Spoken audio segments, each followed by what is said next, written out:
ಶ್ರುತಿ ಬರ್ರಿ. ಏನಾಯ್ತು? ಇವತ್ತೇನಾಯ್ತಲ್ಲ ಹಿಂಗಾಕ್ ನಿಂತಾರೆ ಇವರು? ಅಲ್ಲಿ ಹೋಟ್ ಮಾರೋ ಪ್ರಚಾರ ನಡೆದದ.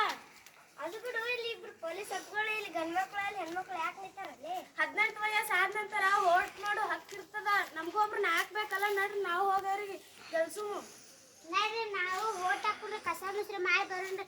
ಅಲ್ಲಿ ನೋಡ್ರಿ, ಅಲ್ಲಿ ಅಜ್ಜಿನೂ ಹಾಕ್ಲತ್ತಾರ. ನಾವು ಓಟ್ ಹಾಕು ನೋಡ್ರಿ. ಬರ್ರಿ. ಚುನಾವಣೆ.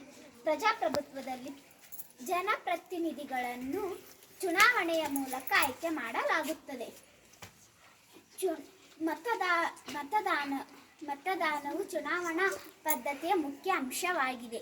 ಭಾರತದಲ್ಲಿ 18 ವರ್ಷ ಮತ್ತು ಅದಕ್ಕಿಂತ ಮೇಲ್ಪಟ್ಟ ವಯೋಮಾನದವರಿಗೆ ಮತದಾನ ಮಾಡುವ ಹಕ್ಕಿದೆ.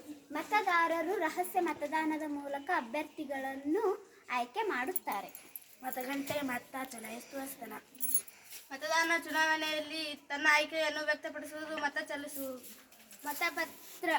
ಮತಪತ್ರ ಅಭ್ಯರ್ಥಿಗಳ ಹೆಸರು ಮತ್ತು ಚಿಹ್ನೆಗಳು ಮುದ್ರಿತವಾದ ಮತದಾನದ ಚೀಟಿ. ರಹಸ್ಯ ಮತದಾನ. ಯಾವ ಪಕ್ಷ ಅಥವಾ ಅಭ್ಯರ್ಥಿಗೆ ಮತ ಹಾಕಿದ್ದೇವೆ ಎಂಬುದನ್ನು ಘೋಷಿಸುವ ಅಗತ್ಯವಿಲ್ಲದೆ ಪೌರರೊಬ್ಬರು ರಹಸ್ಯವಾಗಿ ಮತ ಚಲಾಯಿಸುವ ಸ್ಥಳ. ಚುನಾವಣಾ ಪ್ರಕ್ರಿಯೆ.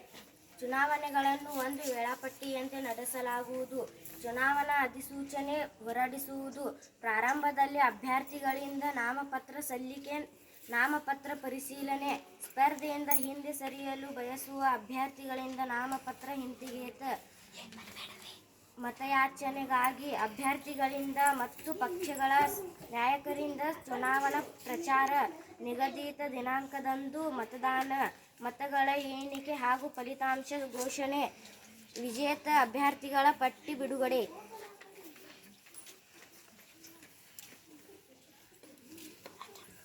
ಅಜ್ಜಿ ಇಬ್ರು ಹೋಗೋದಿಲ್ವಾ? ಒಬ್ಬರು ಹೋಗೋದು. ಇಲ್ಲಪ್ಪ, ಈಗ ನಮ್ಮ ಅವಾಗ ಒಂದು ಸ್ವಲ್ಪ ಬಿಟ್ಟು ಬರ್ತೀನಿ.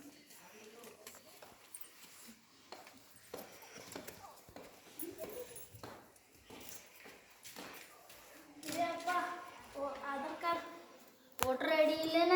ಇಲ್ಲಪ್ಪ, ಮುಂದಿನ ಸಲ ಬರೋದು ಅಂತೀನಿ. ಇವತ್ತು ಬಸ್ಸಿಗೆ ಬಂದು ಹಾಗೆ ತಂದಿನಪ್ಪ.